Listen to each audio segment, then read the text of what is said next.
హే నా బంగారు తల్లికి ఫస్ట్ టైం భోగి పళ్ళని పోస్తున్నాం. చిన్నపిల్లలకు అమ్మాయిలకైనా అబ్బాయిలకైనా భోగి పళ్ళని పోస్తారు. మాకు ఆనవాయితీ లేదన్న బాబు ఈశాన్కి చిన్నప్పటి నుండి భోగి పళ్ళని పోయలేదు. ఆనవాయితీ లేకపోయినా భోగి పళ్ళు పోయొచ్చని తెలిసి ఈసారి మా బాబుకి నా పాపకి ఇద్దరికి కలిపి భోగి పళ్ళని పోసాము.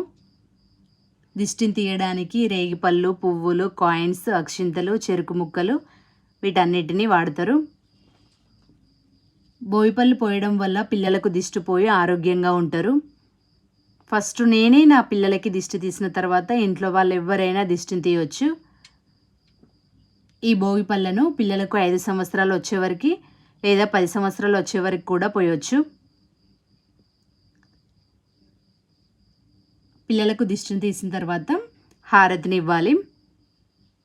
ఈ వీడియో చూస్తున్న వాళ్ళందరికీ హ్యాపీ భోగి.